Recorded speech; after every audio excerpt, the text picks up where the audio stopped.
Hello, and welcome back to our second episode of Friday Morning here with Rise Up the Show. I got an awesome guest, Mr. John Goodman. John, how are you? Hey, I'm doing good. Thanks for having me, man. Man, I'm excited to have you, man. I know you don't do these much often, so I am very honored that you said yes to my request. I do these in spurts. I go for a month where I do 20 or 30 of them, and then I don't do any for about 6 months. So I find doing like random appearances here and there just get in the way of all my other work that I'm trying to do. So it's much easier for me to kind of bunch them all and say, okay, this is what I'm going to do for this period of time. Cool. That's going to be a bit of a focus, and then yeah, For not sure, doing for anything sure. otherwise. I know you got a lot of work going on with everything that you're doing, everything that you're creating, all the traveling. So I wanna get into the show, and I know the typical ask question is give us your background, but I kind of want to compress that because I know for you, you went from the trainer working in a boutique studio to the head trainer, developing, growing, leading a team to realizing you were kind of capped out at what you were able to do and what you were able to charge to figuring out, okay, I need to create something that provided more resources. You found the struggle and then you created the resource, which is Ignite the Fire. And from there, the PTDC and now the online training academy and now the mailing that goes out, the new magazine you just launched. So I want to talk about that journey. Like, how do you go from the head trainer at a boutique to an online educator and now leading the forefront of this whole online training movement? Yeah, you kind of glossed over about 8 years there very quickly. Okay, we only have an hour. Right. Well, I mean, you hit all the salient points, though. I mean, what happened was you're right. I was the head trainer at a gym. I was training as many hours as I could work. I was referring my overload of clients to other trainers. I was earning a commission from that. I was earning a bit of a salary, like for hiring trainers and stuff like that. And I reached a point. I was only 23 years old. I reached a point where I was capped at how much I could make, and it was great at the time. I was 23 years old. I could work long days, et cetera, et cetera. But I remember there was just this voice in the back of my head that kept repeating the same line, which is, is this what my life is going to be like? And when I answered that question honestly, I didn't like the answer, and I couldn't get away from it. So I knew that there had to be a way that I could make money not on my feet. I didn't want to stop training. That wasn't ever the goal. I love training, but I wanted to make money not on my feet. I needed to build another stream of income. And keep in mind, like, this is 2008, 2009. And so being an entrepreneur was effectively synonymous with being unemployed. And you weren't proud to call yourself an entrepreneur. Your parents certainly weren't proud to say that their son is an entrepreneur. Right. And so what happened at that time was I was just kind of searching. And again, there weren't like as many websites and blogs and stuff like that. I was reading books. Like, I went to the store and I looked at books and I wrote down the titles and I went to the library and I checked them out. And eventually I came across this book called Multiple Streams of Income by somebody named Robert G. Allen. And in that book, he mentioned a term called infopreneur, which, again, keep in mind, this is 2008. Like, this was not a common thing. Not to say it didn't exist, but this was not kind of a common thing. And I always remember in that book, there was this image. It was like a circle. It was like a wheel. And it was meant to denote the center of the universe, and all around that wheel were all of the income streams that could be made with infopreneuring. And the center of the universe was a book. It was write a book. Wow. So I wrote a book. I was so ignorant in what it would take to write and produce and sell a book that I did it. And that's like lesson number one from my story looking back is I was so optimistically ignorant of why I shouldn't be doing what I was doing that I kept doing it. And I think maybe we all need a little bit more ignorance these days around why we shouldn't be doing something, because I think we know too much about things, and that's what stops us. So I wrote the book, and then I had this book, and I was like, okay, well, I got to figure out a way to get people to buy the book. I had no network. I had no community. I was working in a boutique gym in Toronto, so I started a website, the Personal Trainer Development Center, to sell the book. And very quickly, I realized that I only know so much, but there's a lot of people out there who are really smart, it seems like. Why don't I get them all to be on the website? And so I started to do that. And quickly, the website started to grow because, I mean, if you actually act with abundance and don't just pay lip service to it, things grow pretty quick. And the website very quickly became the the full-time thing. I mean, I went from 40 hours a week to 25 to 15 and eventually stepped away from training to continue to grow the website. And fortunately, the book was received well, and yada, yada, yada. I'm here 7.5 years later, and we've got 7 books. The website's the biggest website in the world. We wrote the first textbook for online trainers, and I'm just still having fun with it. You've done a lot there, my friend. You've accomplished a lot there. I want to talk about the process with the book, because I know from conversations you and I have had at either my event or just our conversations when we were in San Francisco. I want to talk about that process, because that wasn't an easy process, and to write that first book. And I know you have a system that you went through when you were creating that book. Like, what was that process for you? How did you break that down so that it wasn't this overwhelming thing? Well, it was an overwhelming thing, but I mean, it was step by step. Like again, keep in mind, I didn't know what I was doing. And that's the biggest lesson, is I didn't know what I was doing. But in order to accumulate the content for the book, I was still training people all the time, and I was hiring people at the same time. So I kept a page on the back of my clipboard. And on that page, I literally wrote down everything that I did. So, picked up a piece of garbage, dealt with this objection. Oh, this client ran in late to this session, and here's how I dealt with it. I hired this person, and they didn't know this thing about personal training, whatever it was. I wrote down all these things on the back of this, on the back of my clipboard on this piece of paper. And then I would go home at night, and I would just write out what I did in more detail. That's Ignite the Fire. And so then from there, again, I started to, I had this thing, and I knew I needed to get it edited, and I knew I needed a pretty good editor. And so I reached out to anybody who I could think of that I knew of that had published a book in the fitness industry. And I literally cold emailed them all, and I said, hey, I have this book. Can I get introduced to your editor? And they all got back within like a day. And I ended up hiring somebody named Kelly James Anger, who was referred to me by Brad Schoenfeld, who, I mean, I didn't know Brad. Like I said, I emailed him cold, because I was so ignorant in why you shouldn't just send a blind email to these like super important people that I just did it. And yeah, Kelly was a fantastic choice. She did an amazing job on the book. She worked with me on the revision of Ignite. She worked with me on the pocketbook. She worked with me on, we put together a 2-book box set, the Highly Wealthy Online Trainer box set. She worked with me on those. And on actually the next book that's coming out for brand new trainers, that's not out yet. That's finished. We just haven't gotten around to publishing it yet. She worked with me on that one as well. So still like 7 years later, we're still working together. So now with everything, now that you've removed yourself from the physical aspect of training, like what do you spend most of your time working on now? Like what gets you fired up and gets you inspired? That's a dangerous question. I spend most of my time cleaning up poop. That's Calvin, my friend, Calvin. Yes. So there's a lot of poop cleanup. I woke up, and then that's the first thing I did this morning. Wake up, hey, good morning, sweetheart, to my wife. She's like, there's poop. I was like, all right, I'm gonna take care of that. Beyond that, I mean, I write most of the time.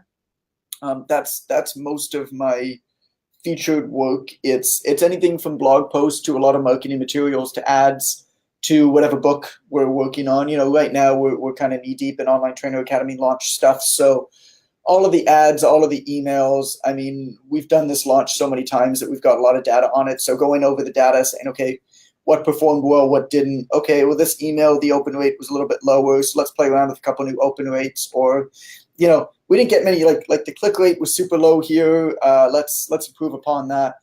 So playing around with that stuff. That's what I spend most of my time on. And then there's a lot of strategy. I mean, we've got a reasonably big team now, and a very skilled team. So a lot of it is kind of keeping that together. I mean, we've got Josh running the operations, which helps a lot, but I still hold on perhaps a little bit too tight to be the final check on just about everything. As the owner, as the CEO and yeah, for sure. I think we all tend to do that. Yeah, I'm starting to let go a little bit. I mean, look, we've got such a world-class team. I mean, our editorial team is seriously the best in the world.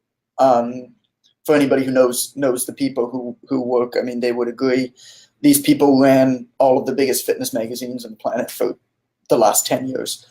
and their editorial team now. So like they put out stuff, and I mean it's so many times better than anything I could ever produce, that my only job really is to go in there and look for like legality stuff. It's like, we can't really make that claim. Or just really trying to dial this stuff in from the trainer's perspective, kind of that behind the scenes type stuff that only a trainer would really know. Like, oh, we're doing an article on sleep. Well, we should probably talk about how every single person that I hired, the first thing I would do is I would teach them how to make a bed in the break room out of exercise mats and towels.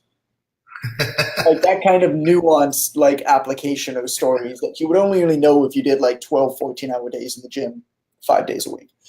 Oh yeah, that's a skill set right there. It was a very important skill for me. There were so many times when I'd wake up in the morning, I'll never forget this, where I felt like throwing up. I was so tired. And I would just be a zombie, and I'd get to that back room, and I would just, even if it was 10 minutes, I would just be out. And so like figuring out how to best keep myself fed, hypercaloric, very quick meals that don't make your breath stink. I mean, all of that stuff that you would just never even think of. So anyway, so that's where I come in a lot of it with the content these days is that kind of nuanced application stuff. And I know a lot of your content from reading the book, and obviously, man, you've been such a huge support of what I've done, and obviously we've supported each other. And so I know with reading the book, I know you were big on always having resources. Like you were always, the one thing I know about you is you were very resourceful. And I know in the book you talked about having a drawer with different content pieces on different aspects. Oh yeah. And so I lost that file. What's that? I lost that file. Did you? It crashed. Well, like the physical ones, I mean that just, I gave them all away and stuff like that. But I had a digital file of all of it. My computer crashed and I lost that. Oh, no. But yeah, I mean, that's down from just being so busy, but wanting to give my clients handouts. And so on every topic that a client would ask me about, or a potential client would ask me about, or a client would be like, oh, I was talking to somebody and they were talking about how they have some low back pain or knee pain, or they want to lose some fat, but they've got this, or they're trying this diet, or whatever the heck, right? They're like, oh, what do you know about that? I wanted to be able to give them something to hand that person. And of course, clip my business card too. And so I kept this file on my computer of 3 different types of content on each topic. And it was very much like introductory blog magazine article to more sort of journalistic article to scientific paper.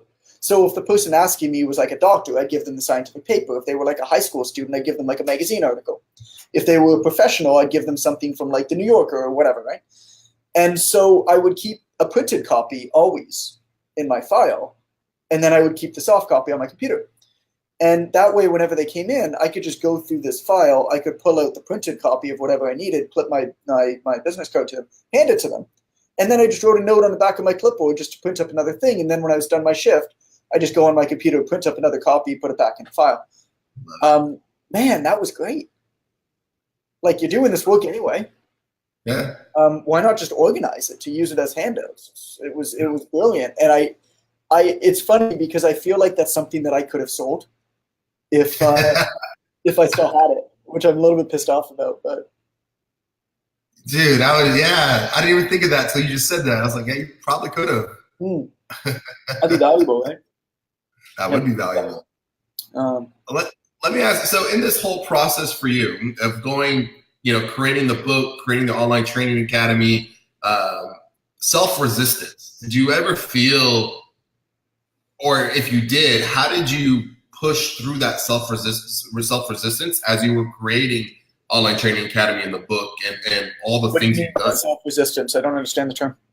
Meaning looking at like understanding like for you, like doing like online training, having done or having not done online training, creating something that has the creating a resource for online trainers. Did you ever feel that self-resistance in the form like that imposter syndrome? Like, why am I the one doing this if I haven't done it? Oh, yeah. I mean, I've gotten past that a lot more when I was young. I mean, when you've sold tens of thousands of books and you've gotten enough messages from people telling you that you're an idiot. I mean, keep in mind, like, I put out my first book to educate an industry when I was 24 years old. you can imagine what the old guard in the industry thought of that. And my response to them pretty quickly was like, well, you weren't doing it, idiot. Like, you're right. I probably should not have been the one to write this book. You should have, but you didn't. So why didn't you? You never would have. And so I got over that pretty quick, with that. And fortunately, materials for the most part have been received really well. There's obviously been people who don't think so highly of me whenever you put yourself out into the public. I seem to remember reading somewhere, it's like 7% of people, no matter what you do, will hate you. It's like you could send 100 people $100 bill in the mail, and 7 of those people would be like, why are you sending me $100, you jerk? Like that's kind of, and I don't know if that number is accurate or not. I think it's probably been less, at least, than I know of, but 2 or 3% of people probably don't like me very much. Right. No, man, it's just, it's hard. I've never really experienced it. I don't know why I haven't. I've never had any barrier to going on stage, for example. I mean, I'll just go on stage and speak to a few hundred people and won't even think anything of it. Whereas everybody else is like, oh, aren't you nervous to public speak? I'm like, no, I just only speak about stuff that I know about. I feel like you're nervous to public speak if you're not confident in yourself and your material, but I've always been confident in my material and unwilling to talk about anything that I'm not confident about. Sure. And so that helps. But in getting over resistance, I mean, the best thing, I always talk about fear, and I always define fear for people because I think that that's the most useful. And I think when people really understand where fear comes from, they can beat it pretty quick. Fear is nothing but an irrational response to the unknown. So if you make the unknown known, you don't have fear. We fear things because we don't understand them. And when we don't understand things, we make ourselves believe that the end result could be a lot worse than it ever could be. So the way to overcome fear, quite simply, is to imagine the worst case scenario. Like if you ever want to do something, try to imagine the absolute worst case scenario. Is nobody going to listen? Are you going to spend all your money and you're not going to make anything? Whatever it is there somebody on the internet who you don't care about that's going to think that you're stupid? Whatever the worst case scenario is, define it. Like become one with it. And if you're okay with that worst case scenario, you can move forward. Because that's the worst thing that could actually happen. Chances are it will is pretty low, but even if it does, that's cool. You're okay with that. And I think the other piece of the puzzle is you've got to figure out you've got to figure out where the art is in everything that you do. Because then even if nobody buys it, you still have the thing. And I think I've really taken that to heart in the last few years. I take so much enjoyment and pride into what we develop. To be completely honest, I couldn't care less if nobody buys it. I love it. I deeply, truly love it. And that to me is the art of the thing. And when that's the case, and I've written about this very publicly, I write things, I produce things so unbelievably selfishly for me and not for anybody else that allows me to keep going and keep producing more and keep trying to produce different stuff and be more interesting and be more remarkable and do different things. Because even if it doesn't work, and there are times when it doesn't work. I mean, I've spent $30,000 on a mailing that's arrived a month late after we've closed. So what? It was pretty cool. That mailing was awesome. Just didn't arrive in time. Happens. I think it goes back to validation, and I think a lot of people, and I've experienced this, is that fear of putting something there and seeking the validation from others and not getting it. I think limits. I know for me in the early years, that's what limited me from doing the things I wanted to do, is because I was seeking validation. Do you find that a common thing among fit pros or people running a business? Yeah, I mean, I think it's common, but I think it's common because people don't understand why they're actually doing something.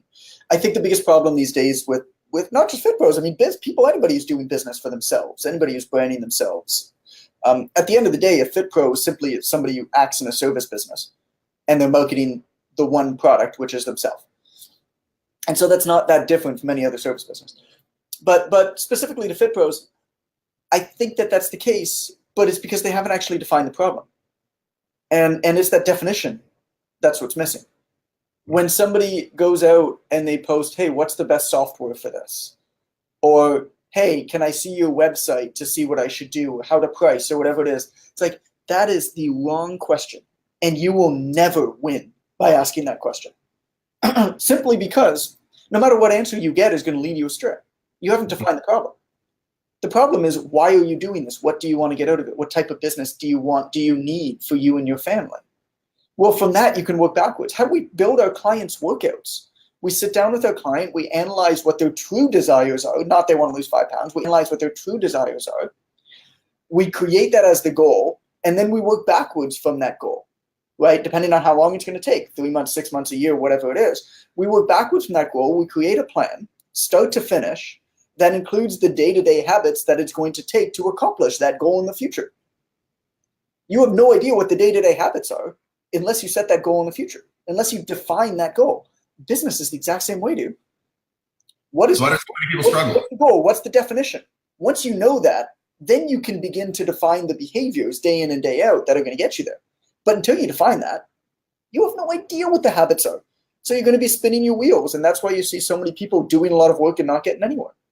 Because if you're posting to the abyss with no rhyme or reason to it, nothing's going to happen.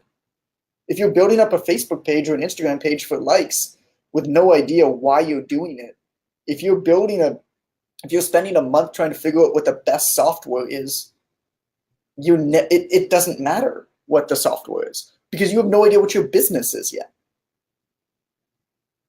So how do you define what your business is? Like for you, how did you define PTDC, Online Training Academy? Like that was going to be my business.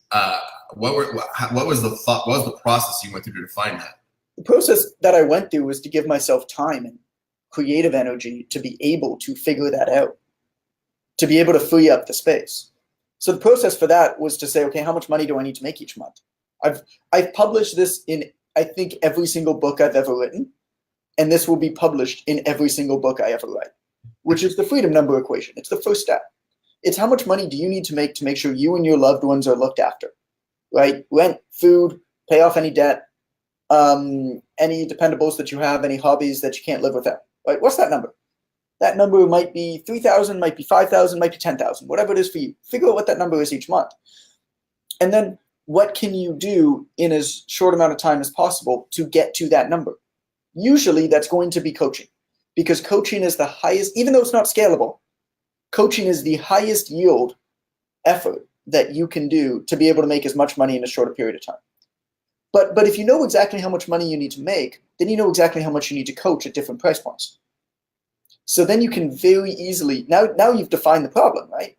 Now you can set the goal and you can say, okay, if I need to make $6,000, I need 30 clients at $200 a month. Okay, however you want to break that up. That might mean based off of my session rate, I need to train this many sessions a week, this many sessions a month.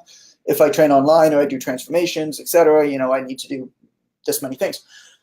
That's cool. Are you already doing that?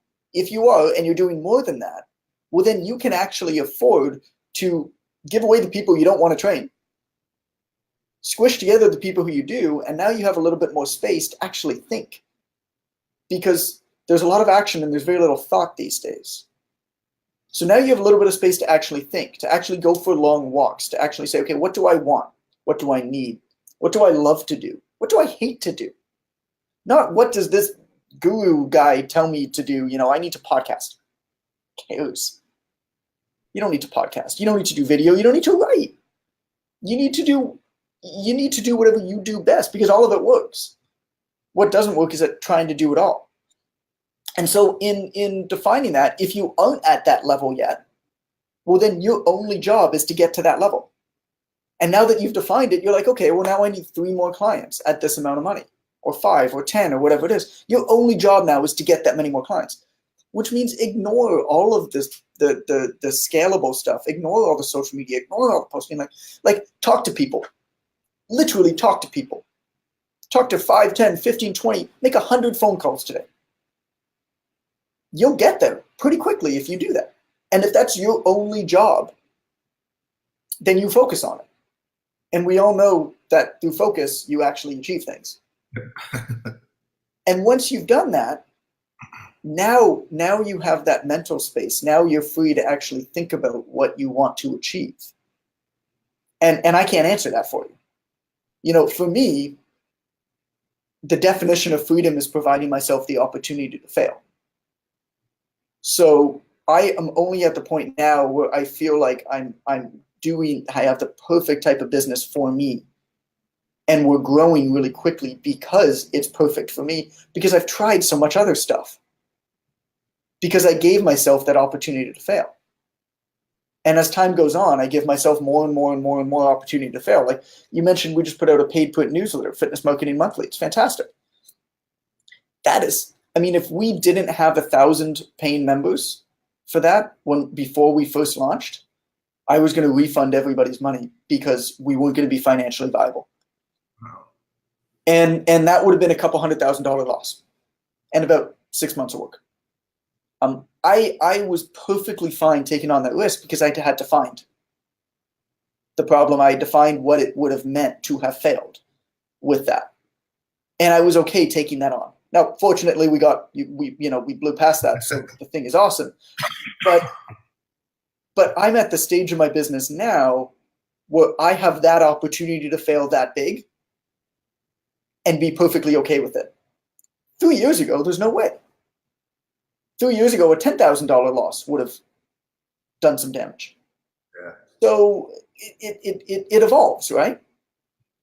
Yep.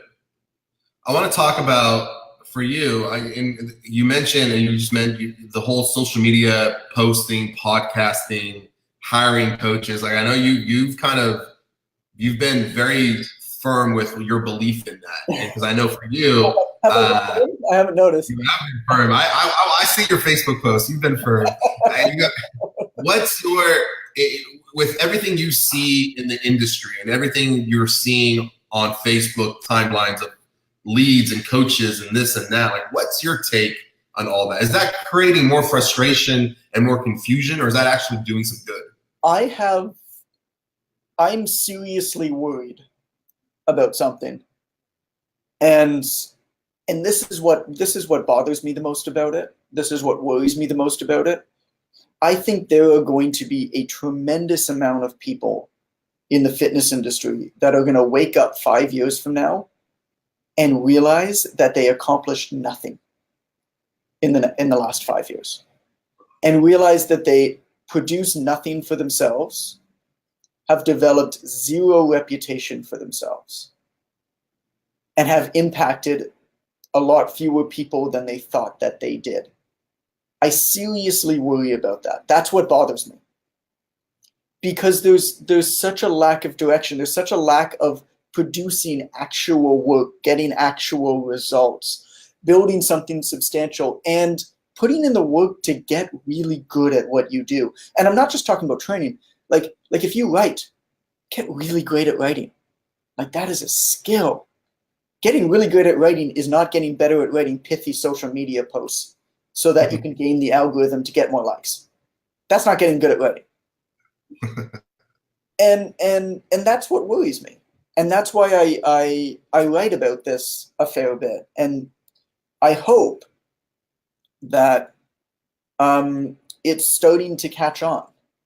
I mean, if you look at the trajectory of my business, we are putting as many real things in real people's hands as we possibly can. I mean, tens of thousands a month we're putting in real people's hands, real things, real pieces of paper, real books, bookmarks, stickers, water bottles, whatever it is. You need to actually do work and not just pretend like you're doing work. And so that's what bothers me. That's what scares me. I mean, look, I wrote a book about social media. I feel like I've got a pretty darn good understanding of social media, of why people use it, of why people don't use it, of how to get people to share a message with you in mind very purposefully. And as a result, I see the trend that's happening where it's community. It's not social media. The social media itself doesn't really matter. How can you get people to actually think about you without a notification? Because in the coming years, if you build a business that depends on a notification to alert a customer that you're doing anything, you've already lost. And you need to build a reputation that precedes you. You need your customers or prospective customers to know that if they have a problem that they're ready to solve, or the pain is big enough that they're ready to actually seek out a solution, you're the person they call. You don't just happen to hit them with a Facebook ad at the right time. I think you've nailed that I think you have gotten that down. And what I mean by that is when I see the 2 Facebook groups that you're in, and when I see the engagement and the excitement when you guys launched the magazine, and people were like, take my money, sign me up, without the thing even being launched yet. Like, I was like, man, like John is onto something. And then when I get things like this or this in the mail, and I'm like, man, like, I put a smile on my face. And then I see the engagement on Facebook. I'm like, wow, like he's doing something very different than anybody else out there. And I think it's, for me, I think it's starting to catch on. I'm seeing more and more people. You see more of it, for sure. For sure.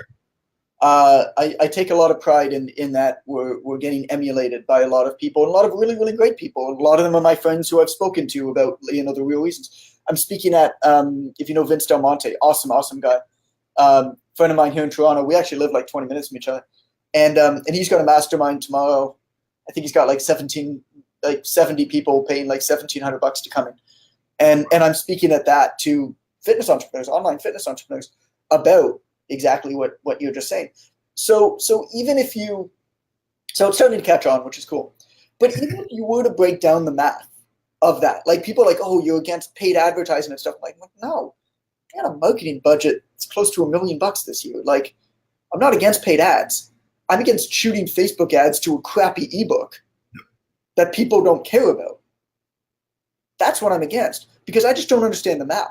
Think about those stickers. So hold up the iTrain Online sticker again. So if anybody watching this wants that, you can go to itrainonline.com and get a sticker, right? But if you were to do the math on those, so I printed, we give 2 stickers in each envelope, because if you give people 2 stickers, then they got to find 2 places to put them instead of 1. So why wouldn't you just give them 2? And if you think about the math with that, I'll break it down for you really quick. It cost me about, numbers aren't exact, but it cost me about $15,000 to do that.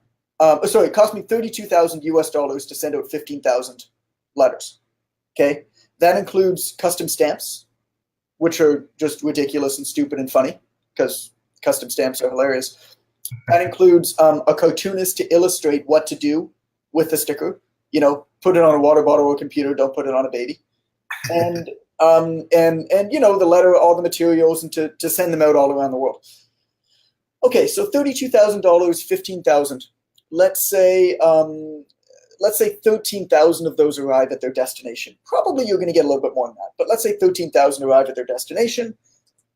Of those 13,000, you're going to get 3,000 to 4,000 people who are actually going to put the stickers anywhere. Of those 3,000 to 4,000, you're going to get 1,000 to 2,000 people who are going to post it on social media. And we've got over 500 pictures of people who have posted on social media. Okay, so now you've got 1,000 people posting a picture with your branding of a hashtag that leads back to an opt-in, that leads directly to your business, that leads directly to your certification. You've got 1,000 people basically advertising to you. I spoke to a couple Facebook marketing buddies of mine, and they said, okay, 1,000 impressions is going to be, or 1,000 people posting is going to be about 1 million impressions. Said, some will be a bit more, some will be a bit less, depending on their audience, but on average, that's generally accepted. So now I'm getting 1 million impressions for $32,000, which is 32 cents an impression. That's pretty good. But add in the fact that 32 cents an impression that are all referrals and recommendations, because they're not all me, like promoting my own business. They're different people promoting my business. And then add in the fact that these people are going to be putting these stickers on water bottles and laptops that they're going to be taking with them to the gym, to the coffee shop, et cetera, where there's going to be more impressions, and there's going to be more impressions to that one person, because every time they use their computer, they see the sticker. So what am I buying for that $32,000 over the next year. What's my return on that versus my return on a Facebook ad to a free call or an ebook or a webinar? It blows it away. It absolutely blows it away. I mean, the numbers are just, they're comical when you compare them. That's why I do that kind of stuff.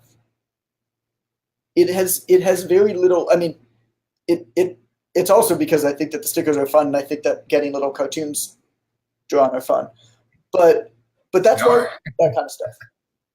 No, absolutely. I mean, you remember it. It's when I get the envelope with your face on it, you pointing and laughing or smiling. Yeah, right. It's funny. It's memorable. Like you'll make like John Good. Like like this is this is the stamp that comes with it. Hold it up just a little bit. There we go. Like that. Yeah, there you go. There you go. Right. Yeah.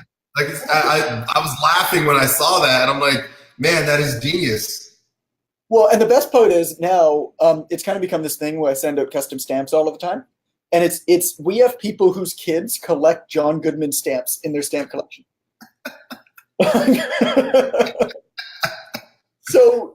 So stupid. But if you can't have fun with your business that way, why are you in business? For sure. And it costs pennies extra.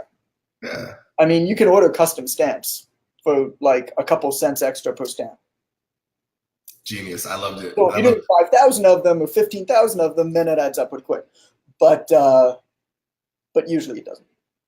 I want to talk Online Training Academy because I know you. It is literally one of the top and the only certification on online training. And I want to talk a little bit about that. Like where did that project come from? Like how did you all of a sudden, like where did you go from PGDC, the book, and then I want to create a certification for online training?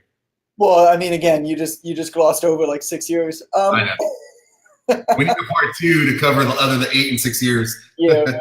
I think it's the responsibility of anybody who owns a platform, who has a reasonably large community, to figure out what the biggest need is, what the biggest problem is with that community. So back in 2012, 2013, we did a tremendous amount of data accumulation. I did hundreds of phone calls with trainers.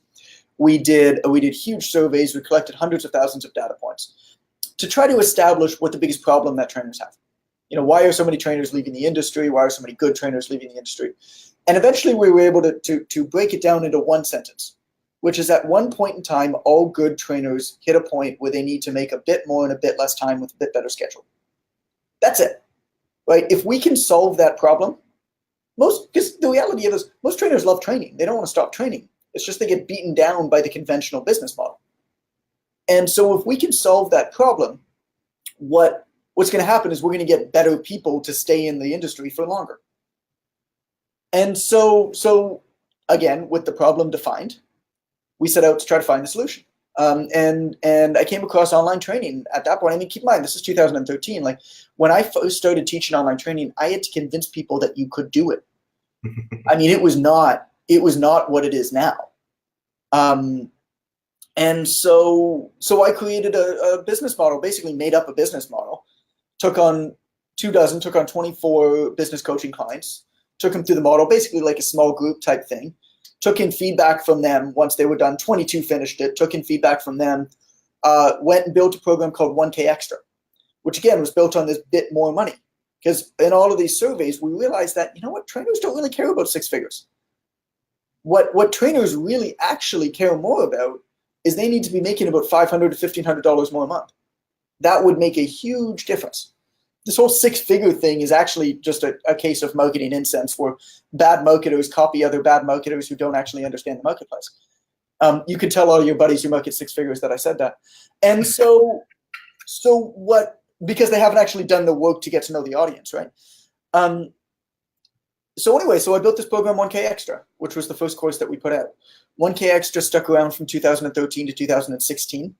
Took in a few thousand people in that over the time. I think we did 5 launches, maybe 6 launches, 3 major iterations on it, like 2 versions, but 3 major iterations on it. And then eventually in 2016 evolved it into the Online Trainer Academy, which was out for the first time in September 2016. First ever textbook on the subject, first ever certification on the subject. And, since 2013, our team has helped more trainers transition to online training than everybody else put together. So we've just got this massive community, this massive amount of insight into what works, what doesn't work. Every situation you could possibly imagine. We've trained people in over 80 countries now. Wow. And so now we're in version 2.0 of the Online Trainer Academy. And this is actually the first ever, we've got a launch coming up in September. This is actually the first ever launch, Claude, where we didn't have to do any updates to the textbook. First ever since 2013. So my whole team is pretty happy about that. There's, man, just from conversations we've had about the work that went into creating that, that's got to be huge. Not having that thousands of hours. I mean, even OTA version 1 to version 2, we've invested well over $1 million in R&D into it. And that doesn't really even include like the man hours. It's not just the content; it's the educational quality. We had a PhD in distance course learning design, and we had the senior course developer for Yale University both do independent audits on the actual learning design of the course. What gets people to actually do things? How do you make the material more seamless? How do you integrate different modalities? We have a textbook, we've got videos, we've got a workbook. How do you integrate all three of them so that the content chooses the medium and the medium doesn't choose the content? What sets OTA apart from, I know like so many other people have online courses, online training, programs, whatever. What sets OTA apart? Like, why is OTA the premier? It's impossible for me to say what sets it apart because to be completely honest, I pay very little attention to what else is out there. I don't really believe that there's any kind of comparison. I'll tell you what makes OTA so special is that we've been doing it for longer than anybody else. We've helped more people than everybody else put together, which means we simply just have more experience in knowing what works and what doesn't work. It's not just one person's model of how they built an online training business with a funnel that's here today, gone tomorrow. We have over 40 direct contributors, and there's input. I haven't calculated how many people there's input from, but there's input from probably well over 100. But we have over 40 direct contributors, who all contribute their golden nuggets. And we've put it together in one seamless curriculum where we don't tell you what to do. We say, here are the best practices, and then we guide you to figure out and put together your perfect business model for you. And then the other piece of the puzzle is, like I said, a lot of the marketing that's taught these days is here today, gone tomorrow. Like, here's how you do this Facebook ad to this funnel type thing. And that's cool while it works until it doesn't. Mm-hmm. And if you're paying a lot of money for something, you should be able to get a program and a curriculum and training that is going to work for a long time versus a few months until the algorithm changes. Or until Facebook says you can't run ads like that, or until Instagram becomes so cluttered that it's basically useless like every other social media network, which is going to happen in 6 or 8 months. I 100% agree, my friend, 100% agree. You can already see it. Yeah. Where, I know you mentioned there's a launch happening again. When the launch is, I think getting on the pre-list is active now, right? Yeah, you can get on the pre-sale list now. We've got an awesome course coming on the 14th. It's like a free course leading into it. Even if you don't do the program itself, that free course is super valuable. And then we go live to people on the pre-sale list September 4th. And if we still have any copies left, then we'll go live to the public on the 6th. Okay. And definitely, is there a link they can click on? Is there a website they can go to? You can go to onlinetrainer.com/academy. That's probably the easiest one to remember. Okay. I'll link it. Links, but that one works. Okay. What excitement? What are you excited? What are you excited about now, man? You got the new book coming out. Like, what, you got the baby, you got an amazing wife. Like, what's exciting? What else is exciting that you're working on right now? You kind of just nailed it. I'm so excited because I get to work with a truly world-class team. It's amazing. We actually just hired another associate editor who, fun fact, wrote a whole bunch of Sweet Valley High and Goosebumps books way back in the day. Really? Um, but Love Goosebumps. but was the books editor for Men's Health for many years. His most recent job was he ran all of the content for Weight Watchers, digital and their print magazine. And he's coming on to help Lou, who's our editorial director. Just be able to work with people like that. And Adam Campbell was working with us for a long time as our chief strategist. He was the editor-in-chief for Rodale, ran Men's Health, Women's Health, Runner's World, Prevention, all of their direct-to-consumer DVDs and products. These are people who I get to work with, who help form our material. And there's no other time. I actually just got off a call before you with Bill Phillips, who was the editor-in-chief with Men's Health for 4 years. And we were just talking. I was like, there's no other time in the history of publishing where somebody like me could work with these people. Yeah. We're just at this interesting precipice whereby every single major publishing outlet is going under or going through substantial changes. And you have this premier talent that's available and looking for interesting projects, and also fed up with companies where they have to write link baiting posts all the time and game for page views like they're journalists. Mm-hmm. They want to write substantial work, and I'm just so excited that we get to do that. I mean, you're going to see so much more coming from us next year because we've just spent this year just ramping up our editorial team. And it's fun. It's fun to work with. They make me sound a lot smarter than I am, I'll tell you that much. I love your emails, man. I always see them in the morning where they come through. Some of those headlines and the stories, I'm like, God, man. Well, the onlinetrainer.com stuff is actually the only thing that you read from me that is me unedited, which is why you see a ton of typos and grammatical mistakes. But those are me. So the headlines and the stories and stuff like that, those are always me. I mean, anything that has my byline is me, but if it's not on that site, it's probably gone through some pretty substantial editing. I love it, man. So unique and so different, which is what I love about him. Yeah, man. So last two questions, and these are the two questions I ask every guest. Okay. First one is, what would John Goodman of today, what piece of advice would you give John 10 years ago? This question's always funny because I could give you the really bad answer that everybody gives of I wouldn't give myself any advice or do anything different because everything that I did and every mistake that I made formed me to be who I am today, which is the worst answer ever because it's completely useless to anybody listening. But it is kind of true.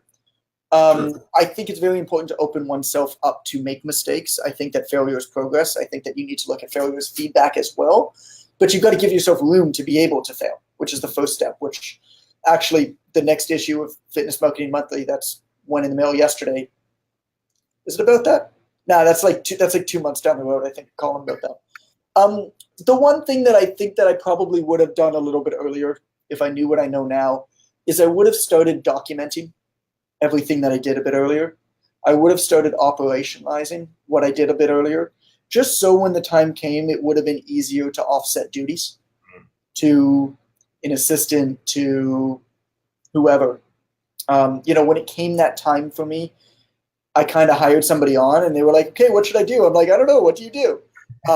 Versus being able to say, I've been doing all these things. Here's the documentation. Take this off my plate. That would have been a much nicer way.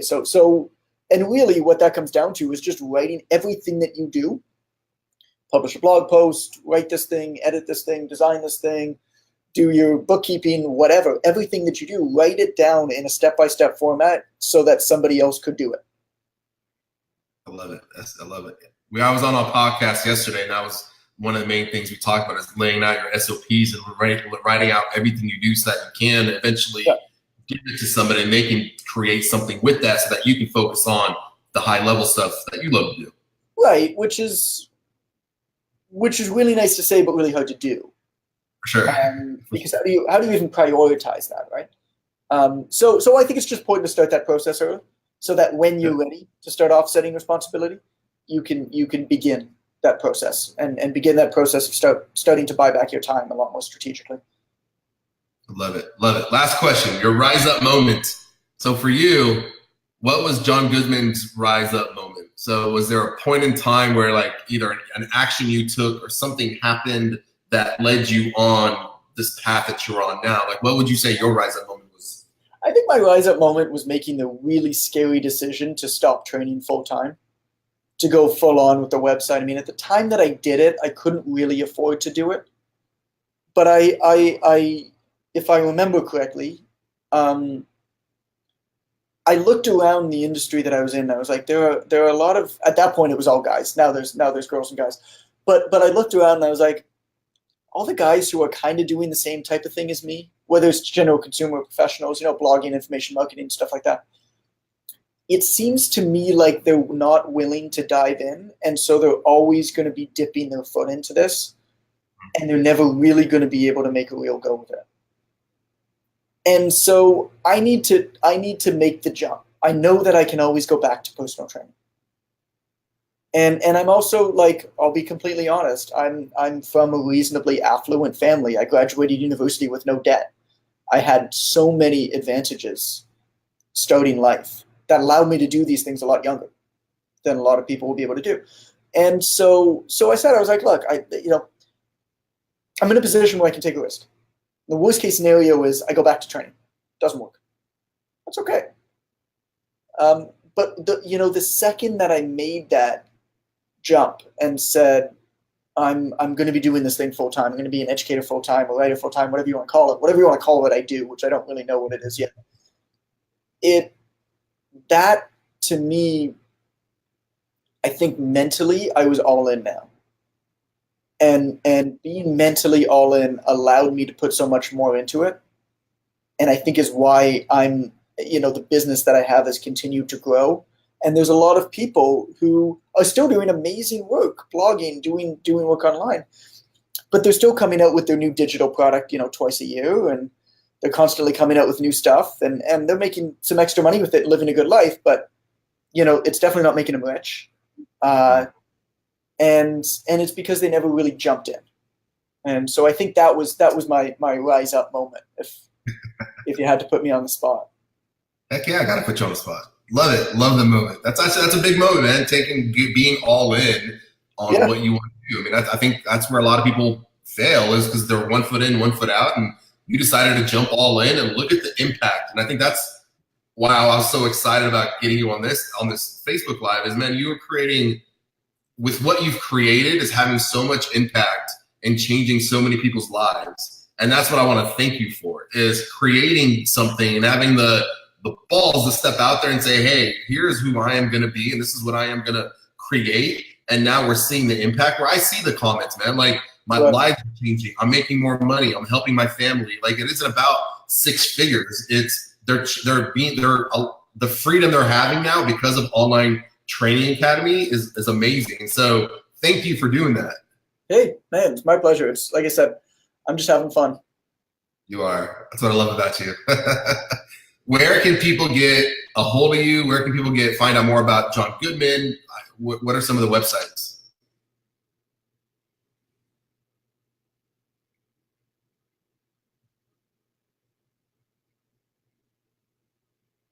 That you'll find me. I mean, we've got over 800 professionally edited articles on that, on everything you can imagine on personal training. So they're both great free resources for you. And if you decide to buy something from us, great. And if you don't, still get something out of the free resources. Go there, man. It's amazing. It's an amazing resource. PTDC, man. There's so many amazing articles on. And I remember I used to go there all the time and print them out and give them to my trainers. Like, go there, go to the PTDC. John, thank you for taking your time. I know you're a busy man, so thank you for taking time today to get on this live with me. You bet, man. It was fun. All right, guys. Hope you enjoyed this episode. We'll chat soon. Have a great weekend. Bye.